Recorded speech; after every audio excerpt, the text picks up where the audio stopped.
Hey, it's JC1424 once again with another album review, and today we're going to be talking about the new 3 Days Grace album, Alienation, released in the summer of 2025. This is the 8th studio album of their discography, and the first to feature Adam Gontier on vocals since Transit of Venus in 2012. And in a shocking, strange turn of events, Matt Walst is also still here on vocals, so they've got two vocalists now. How does that dynamic turn out? Well, let's get into it. Track 1, Dominate, was one of the singles that came out this year, and it effectively is just some WWE type walkout music. Having an ulterior motive might have helped there. It's so hollow in purpose that it's kind of corny from my perspective. It's a total jam nonetheless. It got some perfectly crisp production all around, and the drum beat, it just slaps.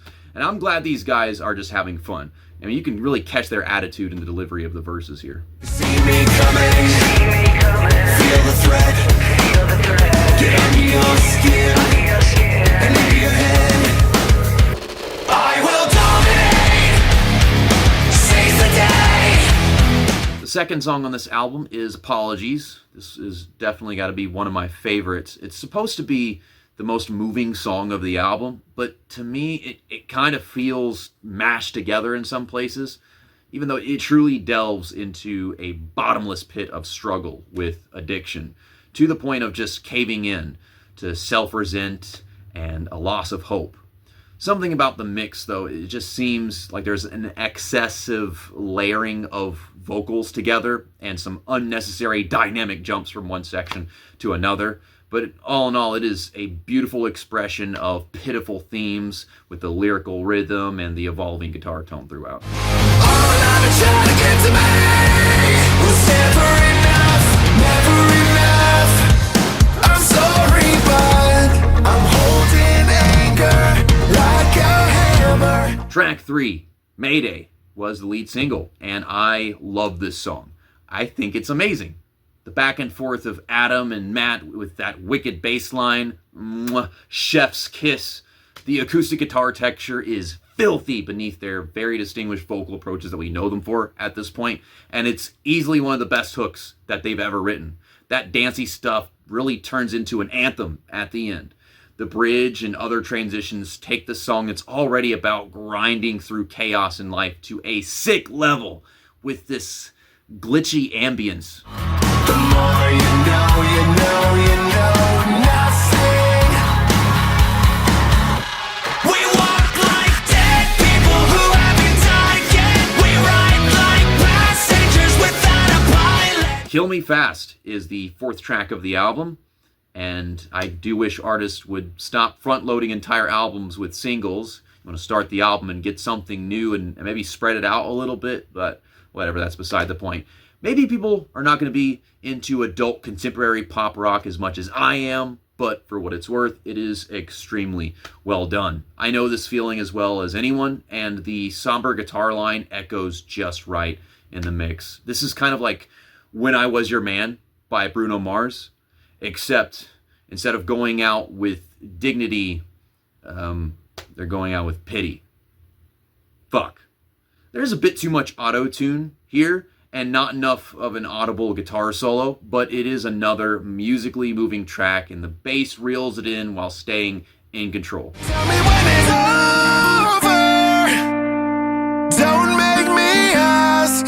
Come a little closer and break me like glass. If you're planning to go, just don't leave any hope that you're ever coming back. Okay, so this is where all the deep cuts we're about to get into begin, with track 5, In Waves. And this is where my enjoyment in the listening experience immediately tanks. The ambience feels recycled versus rather predictable. And it's a shame because the guitar is a bit more interesting at times. The vocals are as good as ever. But the overall composition is weak despite expressing a deep spiritual disconnect. I'm instantly reminded of Happiness and The Good Life. And I'm not sure if that tone is appropriate for the theme. Something in the undertow. I know it's never gonna bring you home. You were always the hardest to say. lost you in the waves. I lost you when the tide breaks. The sixth song of the album, Alienation, is the title track, of course, and it doesn't entirely pick up the pace after how much the album fell off from the previous song.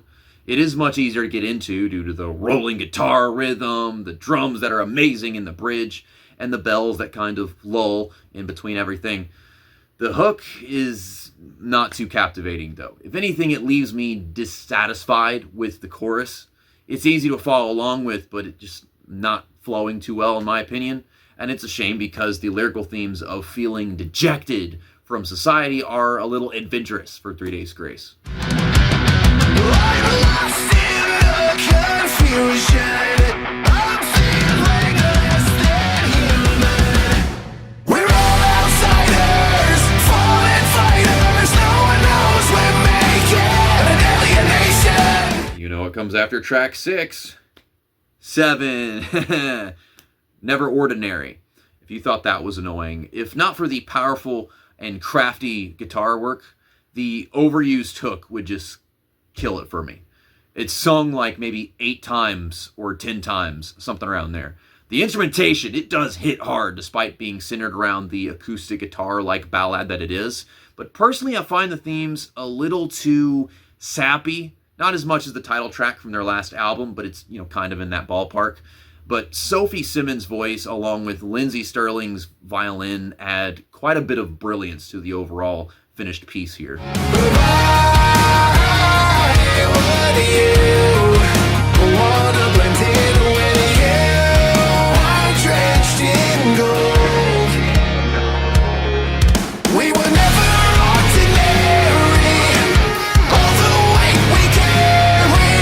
Death Wish is track 8.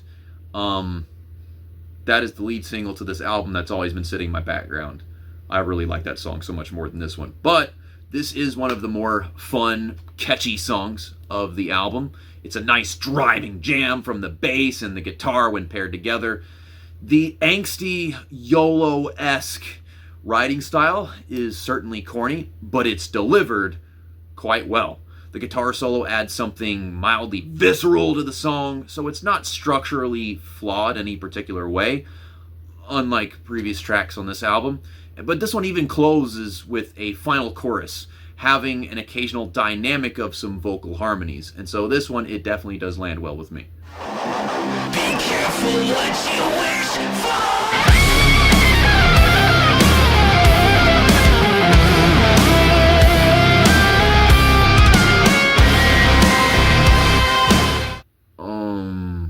The 9th song on this album is Don't Wanna Go Home Tonight.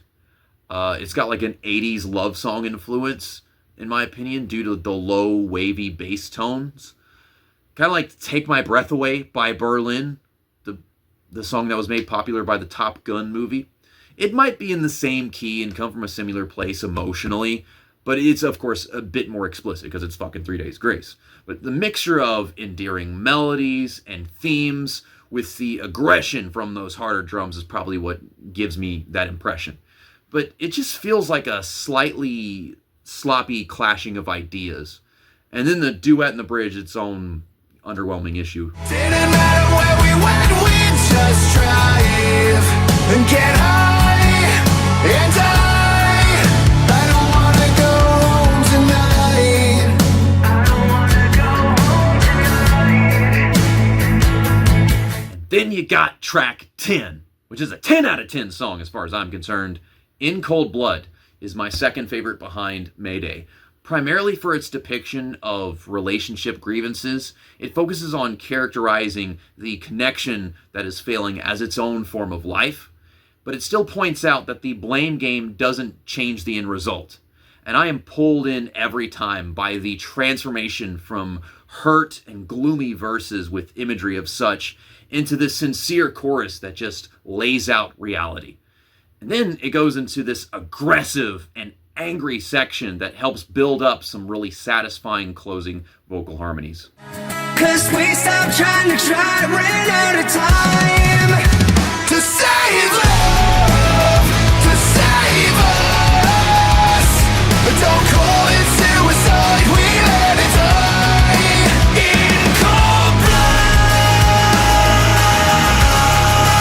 second to last song of this album is track 11, The Power. Is that supposed to be like a regular show reference or something? I don't know. But I'm caught between finding this one too derivative of older material and that it's a solid banger. Probably just falling victim to me being a big fan of Transit of Venus. It seems to be recycling some elements of their song Operate, which, I do like that song a bit, but it's got to be one of the weaker ones. Anyhow, this is about trying to convince yourself you're so done with somebody, but also in denial of still being wrapped around their fingertip. Adam and Matt have a strong dynamic throughout, from the hook all the way to the chorus, and that's got to be what saves it here, though. Another moment, another hour, I'm taking back the power. I've been dying for you, I've been dying for you.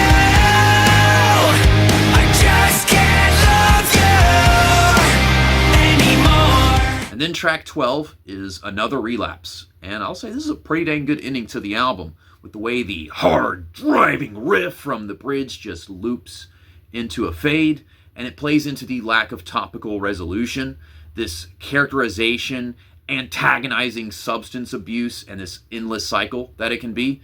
And then the guitar work in each layer, texture, and even the bass beneath it are just peak dirty and beautiful octane. But on the downside, the album is a little too loaded with dark, medium tempo material, to the point after like 40 minutes, it kind of takes away from a song like this. So I'm giving this close right here, I guess like an 8 out of 10. And then overall, my final score on the new 3 Days Grace album, Alienation, released this past summer in 2025, is an 84%, which, that's a B minus. It treads really closely to being a C plus, but with songs like that, and then a few others, the singles being so good, I feel confident calling it a B. But in my opinion, it's better than the past 2 albums. Neck and neck with Human for me. I'm kind of undecided right now, I guess. The pros are there's more chemistry for sure with both of these singers who know what 3 Days Grace is, and they identify as 3 Days Grace after all this time. They've established themselves. It's a bit less corny in the edgy moments because of that. And they have that same deep writing style that they're known for still. But the cons are that it's a pinch overproduced in my opinion. There's a chunk of riffs that just seem to be rehashed, and it does stay in a box of not being that adventurous, which I don't feel like they've done much of that since Human and Transit of Venus. Every other album is just 3 Days Grace trying to sound on brand with themselves. But let me know what your favorite songs are, what your thoughts on this album in the comment section below. See you next time. That's that. And album review over.